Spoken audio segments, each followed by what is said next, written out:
And what it is like, if I was to look back and I was to give advice to a 25-year-old, I would say, sometimes you're going to jump on things because you're so emotional about it. And because you're like, oh my gosh, like this is romantic. And like, he's just like perfect. And my husband is great. Okay. I'm not, saying otherwise. I'm saying that we react in such a way that we kind of forget everything else. We have tunnel vision for this person where, I just want to be with this person. It doesn't matter if like everything around me is burning down and I'm not ready and I'm making all these mistakes and it's not perfect. Yeah, but it's a hot relationship. It's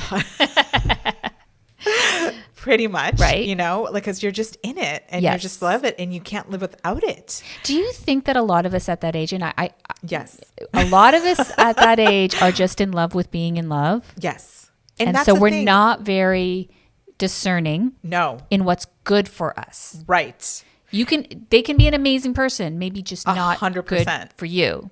And if you don't know yourself, then it's really, really hard.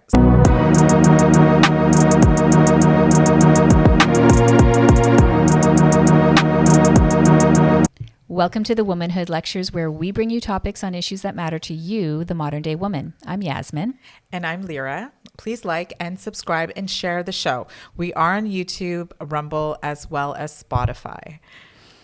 So today, guys, we wanted to actually do a show talking about what would we tell our younger selves, our 20-something selves, if we had the chance to. 100%. So what's the type of advice that we would be giving to younger women starting their life, moving into all of these things that we've already experienced? Yes. Relationships, motherhood, parenting, of course, politics, money, all of it. Yes. It's all on the table today. I love know. this. And the reason why this came up is because in my career, I meet a lot of younger people who are ready to start making some serious decisions on what their future is going to look like. Okay. From an investment perspective. And of course, purchasing property or, settling down, getting married, buying their first principal home.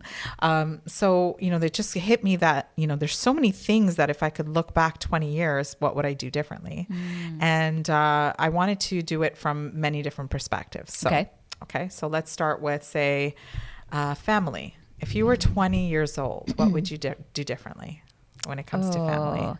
I kind of feel like I did what I wanted to do. I think I would,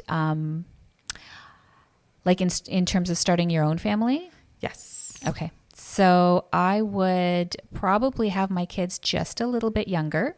Okay. I would have actually liked to get married and start having kids a little bit, like maybe just a couple of years, just shave a few years off.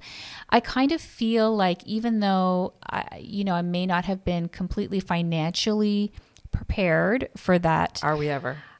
Yeah. Are you ever is one thing. And the other thing is I love being, I love feeling like I still have energy to do things with my kids and be there for my kids. And I almost feel like I have friends that are 10 years younger than me that had kids earlier.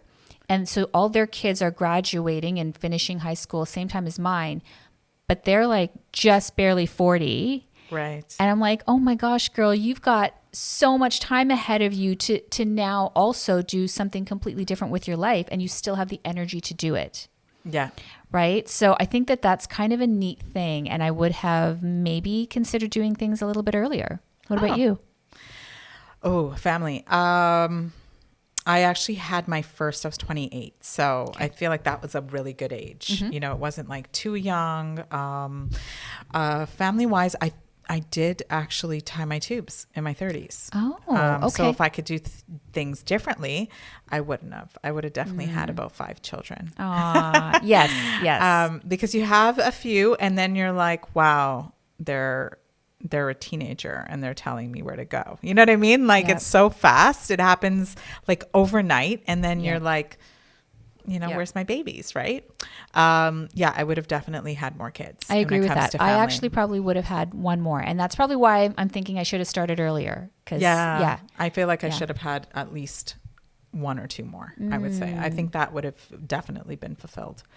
When it comes to relationships, I know you have a perfect relationship. No, but no, like, come on, okay, come on. what would you do What would I do differently? if you were 20 right now? I would have spent a little bit more time really getting to know myself before getting into a serious relationship. Got it. I love that I met my husband young. It's amazing. We were kind of kids together, which is fine. I mean, that's exactly how it worked out. I don't regret that at all.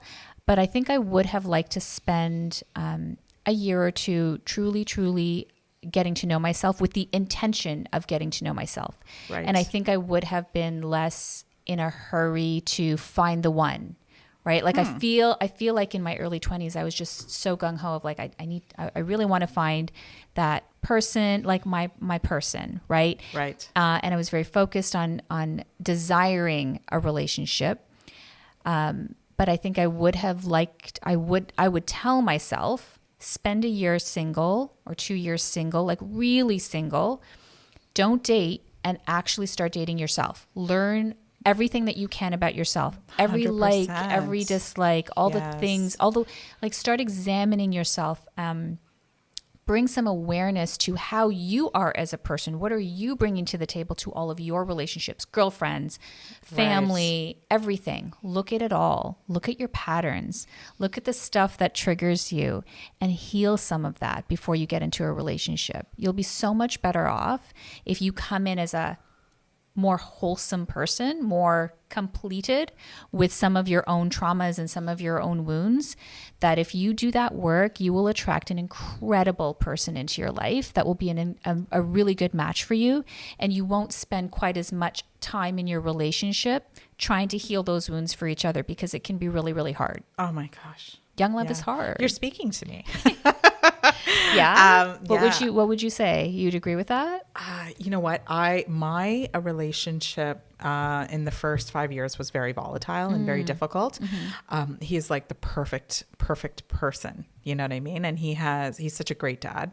But if I would have liked to have maybe taken more time to figure myself out. And I know that I met him when I was 25. Oh, okay. Yeah. Okay. And I still don't feel like I was ready. Maybe it's because our brains are not fully formulated yet. Yeah, we're not fully baked. I wasn't ready yet. Yeah. And what it is like, if I was to look back and I was to give advice to a 25-year-old, I would say, sometimes you're going to jump on things because you're so emotional about it. And because you're like, oh my gosh, like this is romantic. And like, he's just like perfect. And my husband is great. Okay. I'm not, saying otherwise. I'm saying that we react in such a way that we kind of forget everything else. We have tunnel vision for this person where, I just want to be with this person. It doesn't matter if like everything around me is burning down and I'm not ready and I'm making all these mistakes and it's not perfect. Yeah, but it's a hot relationship. It's pretty much, right?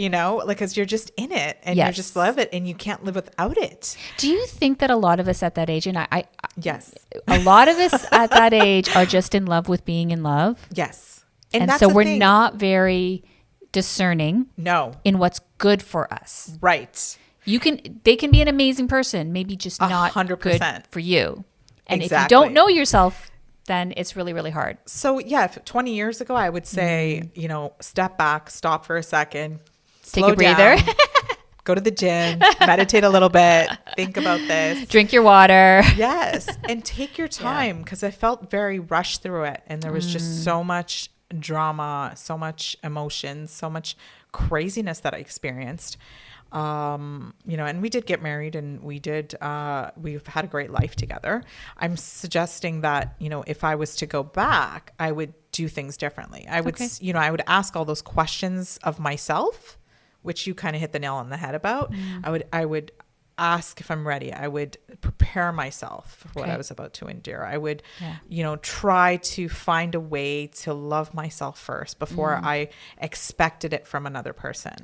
That's key. That's beautiful. Like really and truly, love yourself first, because no matter what, 20 years will go by and you'll be like, we just got so used to each other that we forget to love each other. So you have to love yourself. Yeah. You have to constantly love yourself, because you can make that 20 years really difficult, or it can make it like smooth sailing, because you've always got you to come home to. And if that relationship doesn't work out, you've got you. Exactly. You're the only person that you're going to live with for the rest of your life. Right to the last moment. It's you and you alone. Not that you're alone, but you've got yourself. Right. Yeah. And you don't have to spend so much time healing at that point, right? Yeah. So yeah, relationship wise, that's what I would say. Okay. Yeah.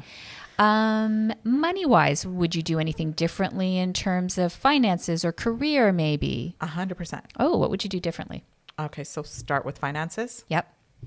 If I was my 20-year-old self, and especially 25 years ago when the market was not as crazy as it is right now, I would have invested in 3 or 4 properties. Okay. So if you are able to, if you have the money, like think about what it costs you to go to the club every Friday night. Okay.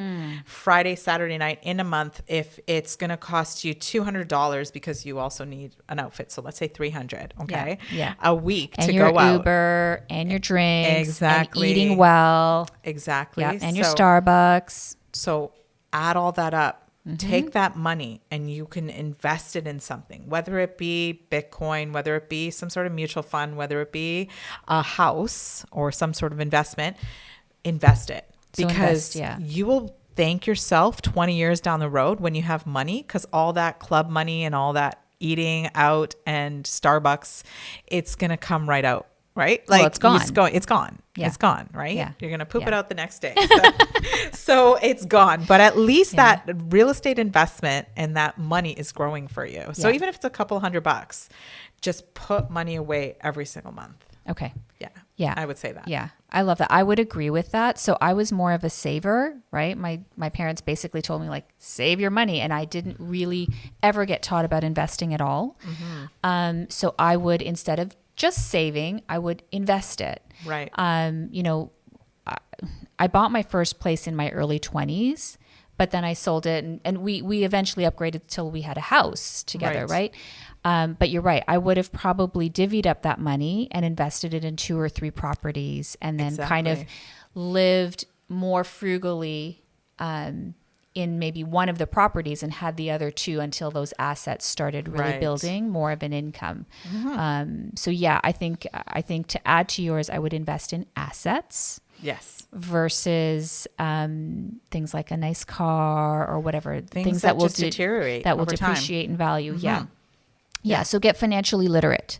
That's what I would do. In my 20s, I would have focused a little bit more on getting more financially literate and really understanding how the market works and understanding, long term, what is this going to look like in 20 or 30 years? And I would have, I tried to think about it at the time, but I really only had one way of sort of saving my money.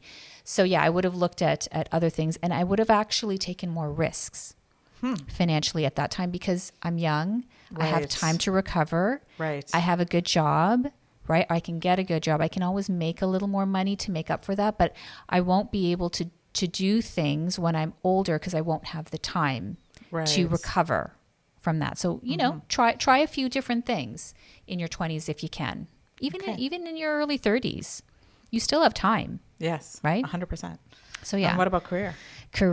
Ooh, okay. So I probably would have gotten my real estate license, to be honest. I would have loved to do that earlier, like in my career as a side hustle. I would have loved to try that because I've always been interested in real estate. We talk about stuff all the time, and you're like, oh, you know that. All right. Okay, cool, yeah. I'm so interested in it. I'm fascinated. But I would have probably done a side hustle earlier. Yes. And I would have allowed myself to not use my career as part of my identity. For sure. Because I think we get a little bit stuck. And I know for me, because, coming from the background that I came from, like my parents really wanted me to do something in medicine, for example. So once I achieved that, I'm like, I'm doing something in medicine, like, and then it started to become part of my identity. Like I would introduce myself as like, I'm Yasmin and this is what I do. And that kind of became synonymous. And I think to myself now, but that's not really who I am. That's what I do. Right. And I love it. And it's great. It supported me. but I would have allowed myself to diversify my career and learn other things, or maybe learn different skill sets to add to my career. Right. But I would have tried. I would have been a little more, let's say, adventurous. Oh, Yeah. yeah. I would say be adventurous. Yeah. So in terms of career for me, I would say, I probably would have started real estate earlier in my life. I've always really been in sales and marketing. I always was that person that would just be able to get leads and create business. But I should have taken it by the reins at a younger age. I just, went through obviously children and having a family. And then it was like, okay, I'm going to get serious now. But if I was to give advice to anybody in their 20s in terms of their careers and what they want, I would say like fail 1,000 times if you need to. Just keep doing what you want to do. Keep trying to do what you want to do. And failing just leads you closer to success. That's true. You're going to learn as you fail. You're going to learn as you make mistakes. You could just you got to keep going. You got to keep pushing. Unfortunately, in these times, people always want to have something quick and want to find something, make some money really fast, have like hustles here and there, like producing money. And it doesn't always work for everybody. Yeah. So bottom line is, it's like, if you have an idea and you want to do it, just do it. Fail. If you need to fail and learn from it and get better at it, then fail. But at least you've like tried. Like there's nothing wrong with trying. Don't go, 20 years without trying. Yeah. And then regret trying. Right. Yeah. Don't be 85 and look back and say, oh shit, I should have done that. I wanted to do that with my life. I should have at least tried it. Yeah. Yes. You Yes. should have at least tried to get your license. I know. Now, you know what I mean? So, And I meet people all the time who are like, oh, you're a real estate agent. I'm like, yes. I've always wanted to do my real estate license. And the first thing I always say is, I'm like, go do it. You know what I mean? Like, if you thought about it, just do it. Like, if it's something that's in the means of your life, then do it. If you can do it, why not? Right. I really don't believe that people should limit themselves, on their capabilities. But you're like the less hustle, more magic. Me, I'm like, just freaking try it. Hustle, girl, grind it out. Grind it out. That's okay. We make a good balance. Actually, that really makes me think about something in terms of career. Okay. So another thing that I think I would tell someone, a younger person, is, again, this is sort of getting to know yourself. Start really paying attention to the things that you love to do when no one's watching, when you're not getting paid, when you have your free time. Ooh. That will give you a lot of clues as to what your zone of genius is. And each one of you has a zone of genius. So start exploring what that is, because in this day and age, you can monetize anything. Particularly because of social media and AI. Right. Do the thing that brings you joy, that doesn't feel so much like work. Yeah. It's going to still take work. Don't get me wrong. Anything you do is going to take work. It's going to take commitment. But if it doesn't feel like you're pushing yourself to do this thing, then it's going to be so much easier for you. Right. And that success, I feel, is actually going to come a lot easier, with so much more joy.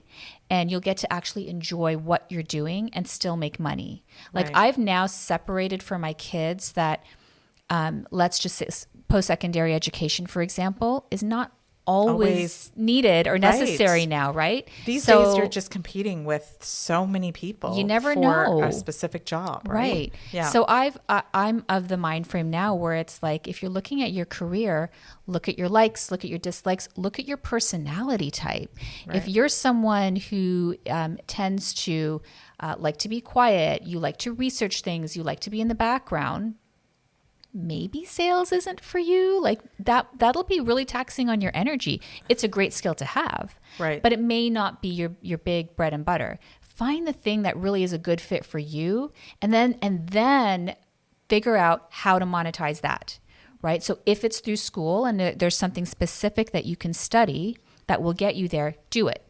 If you're generalizing and you're like, I don't know, I kind of like the arts, I wouldn't think that it would be the best idea right now to just do a general arts degree, for example. Right. And I'm not knocking anyone who has that. I'm just saying, if I were younger, I would get more specific and more targeted. Right. With where do I want to be? And now let me reverse engineer what I need to do to get there, versus I'm just kind of interested in this and I'm just going to study at school, which is what we were all pushed to do, right? So yeah, get a little more intentional, start figuring out like, where are some of those jobs that would be a good fit for me, that I would also really like to do, and then you can narrow things down. I think it'll give you a lot of clarity. Yeah. Yeah. So that's how I would kind of approach my career a little bit differently. Okay. What about boys? Oh, boys. Dating. Dating. Okay, so dating in your 20s. Yeah. It's so different now than it was when we were in our 20s. I know, because now you just swipe left, right? I don't know. Is it swipe left or right? I don't even know. I don't know, because I think it's really challenging. I think it's very really dating is so challenging to connect with people. Right. Right. We clubbed. We actually, strangers were actual people that you met, not people on a screen. Right. Right. And people can be so inauthentic behind a screen. Like, you really don't know. So, but just from a perspective of like, how would I do it differently? Dating, I would be more upfront with how I am and who I am. I'd be more not really selective. I would just be quicker to be able to let go of someone if it was not working, right? Like, if, I know that I say this all the time. I was one of those, like, I was a yes girl. I was like, of course I can do that. Yeah, And yes, me too. Oh my I was God. a nice girl, right? I never complained. I never said no, not no in that way. I'm just, I was very agreeable. I was very, nice. And I would say I would probably be not nice. I would continue to be compassionate, kind, and respectful, but I would stop being so nice. Got it. To everybody, right? And to me, I feel like there's such an opportunity there for you to get walked all over as a woman when you're just nice all the time. And you never really get to figure out who you are and set your own boundaries when you're so busy trying to be a people pleaser. So in dating, I would have been less of a people pleaser. Yeah. What about you? How would you navigate that differently now if you're younger and dating? Dating. Okay. So dating, I would take dating a lot more seriously. Okay. I was definitely like, I didn't treat it like a thing. It was so weird. Like, if somebody asked me out, I would just go out on a date, whatever. Okay. I wouldn't make a big deal out of it. I would see if there was like some sort of connection for sure. Yeah. Like, you want a connection with somebody, but I wouldn't make it so external. Meaning, like, anything from the outside, I would want to choose. So you'd stop focusing on the abs? Everything else, okay? Come on now. But like, a guy can look a certain way, right? And you're dating, or a girl, like a guy or a girl can look a certain way, and you're like, oh my God, I'm so infatuated by this. Yes. But the reality is reality is going to hit you real hard if you start to, date and settle down and it gets more serious. Right. I would have prerequisites. I would say, like, you've got to have your shit together. Like, I can't date you if you don't like want to have something for yourself, whether it be a career, a job, something that you're doing for yourself. You know what I mean? Yeah. So girls in their 20s right now should be looking for guys that, have their shit together. Number two, like, how they treat their family and their mothers. Ooh, you know what I mean? That's so telling. Important. So telling. So important. Like, if, you watch this guy that you're dating and you're like, is this the one for me? Well, look at how he treats his family. Yeah. It's so important. Because that is going to carry through for the next, 20 years of your life. the other thing is how is his finances? Like, Okay. we just talked about finances. So I think it's important, like, how does the person handle their money? Okay. You know what I mean? Okay. And are they astute? Are they actually going to be, paying the bills with you? Or, you know what I mean? Are you going to be Right. supporting yourself? Like, what type of man do you want? Right. So how Right? they Ask those handle their questions. money, not if they have a ton of money, because you're It'd all be nice young. if they had money, for Sure, sure. but if they let's just didn't and they're say, working or how they're do they student handle just their like money? you, Exactly. how do they handle things? How do they Yes. handle their money? Yes. It's so important because that's going to come up in a long-term relationship. 100%. Okay? Yeah. Do Yeah, they yeah, like for kids? sure. How are they treating other kids in their lives, whether it be nieces, nephews, obviously. And then what they believe in spiritually, like Okay. how do they behave in this world? And is it something that, you relate with? I would say that those are all questions you have to ask yourself in your 20s. Sometimes Yeah. we're so aloof where we're like, oh, well, we don't practice the same religion, but that doesn't matter. We'll figure it out. We'll figure it out later. Yeah. It's not it's not true. Yeah. You have to figure it out. You do have to figure it You have out. to spell Yeah. it out. You have to talk about it. Yeah. It has to be something agreed upon Yes, because it'll I catch agree. up to you later. 100%. It will. It will. I don't know. Something about what you're saying. So the abs are not enough. The Like, abs are not enough. The body, the face, It's all good. we've been there. It's all good. Because And that's going to yes, disappear. That will And eventually It's just going to be a disappear. meat suit. Yeah. Yeah. And you have to face reality. So Yeah. Personality always wins, right? It's always Exactly. key. For sure. But yeah, on that note, I don't know. It was making me think of triggering something. things? It was making me think about something with dating, just in general, like even just noticing how the other person handles conflicts or handles yes. handles things. Yes. I Conflicts can't or- handle passive people right? who don't handle So things there you at go. all, That's a right? big. That's if a big someone's very thing. passive, you got to Yes. be like, okay, passivity Yes. is dangerous. Like Yeah. that passive, I'm just going to avoid everything. Like, Right, know, right. I personally, if I was in my 20s, dating, I would look for that. I would look for somebody Yes. who is a problem solver. Yeah. So as someone who's opposed a to- little bit more proactive about Yes. things Because in I'm general. very proactive. So I Right. would need somebody who's completely proactive. as well. Okay. Yeah. Yeah. So that's good. That's a good Yeah. thing to think about. Okay. Let's see. What else? What other advice are we going to be giving our younger selves, or what other area have we not covered so far? So we covered finances, Mm-hmm. career, men, dating, children. Children. And whether we'll have children or Yeah. family. Oh, and female friendships. Yes. Hmm. I would be a nicer friend. Would you? Yeah, I think I just was a little taken aback by some females in my Okay. high school days. I've had some friends who, and we discussed it on a previous on that episode. I've had some friends who, maybe expected a lot of me, and Okay. I wasn't really. I don't think there, like in my Yeah. life, where I was going to be delivering. Okay. Emotionally. Yeah. Yeah. Because it's just like in a relationship, if you're healing or if you're going through, you've went through trauma or you've been through situations and you get into a relationship, you're going to have to heal the trauma, Yeah. right? Or Yeah. else everything's going to trigger you because relationships are very difficult. Same thing with friendships. Yeah. Friendships can be triggering just as well if you haven't handled your shit and you're healing and all of a sudden your friend's demanding of you something and you're like, no, Yeah. it's too much for me. Right. I would have been a better friend. I Okay. would have been less about me and more about my friends. Mm-hmm. But on that note, I've had some friends who were very, very strange and very okay. difficult and toxic. And I'm like, I don't get it. Like I didn't Yeah. quite understand it because I wasn't really heavily emotional. I was trying not to be emotional with female friends. Makes sense? Yeah, absolutely. And it's funny. I would say that I had a lot of really great friends in my 20s.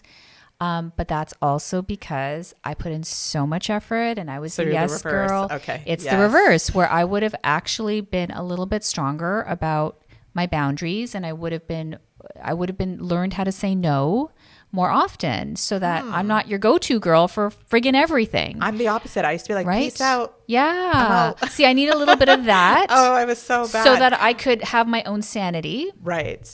versus me always giving, and then burning out. No, I want to just like, I want to let you know that I'm very much a giver. Just like when you you come totally over are. to my house, You totally and are. I feed you, which is and funny it's that you always talk been about like this. that, right? Yeah. I've always been like that, but when it comes to like emotional like drama and stress, like I'm not very good with that. So if someone's bringing it to me and they need me in that way, like at least at that time, I couldn't do it. You couldn't deal with that. I couldn't deal with toxicity. Yes. I was like, no. Yeah. Like, this is a friendship. This is not, like it's not supposed to be like this. Right. I gotta go. Right. So so the way you would have dealt with it is like, peace out. Yes. The way I would have dealt with it is, oh my gosh, I got to fix this. I got to fix it. I got to fix and it, then which you'd is lose also sleep not over good. it, right? Absolutely. 100%. Stress myself out, try to fix things, but then I didn't know how to communicate well either. I was the complete opposite. Right. So I would have worked on, let me communicate this better. And let me say, you're being toxic. Like I'm not having that, because I would have just been always thinking that it was me. Oh, I would have always turned on myself and been like, what am I doing wrong? Right? So so it's kind of funny that we almost needed to have a little bit of a balance. Yes. In it's that a balance. area. It's a balance with my friendships for sure. But in my 20s, I would have appreciated women more. Yes. I think I started to appreciate women more as becoming a mom and having a family, and the importance of female relationships. Like you can have your husband and he could be there all day and night, and that's all you have, and you're like, I need to be around females. Like, women do need that. We need each other. Yeah, we are very communal socially in our nature. It's our it's a natural state of being. So we do need those relationships. Yes, it doesn't have to be 500 people on your list. You can just have one or two really good friends that you have a good, solid relationship with, that you feel connected to, that you trust. That's good enough, as long as you feel like you have some sort of support system there. Yeah, you need that outside of your marriage. I have talked to so many older women in my line of work who say, keep your female friendships. Yes. Men may pass through your life. They may pass away before you if you have a really long-standing marriage. And then who do you have left besides maybe if you have children, yes, right, and your extended family, but those female friendships are honestly going to be lifesavers for you. Yeah. So find some good women in your life and hang on to them.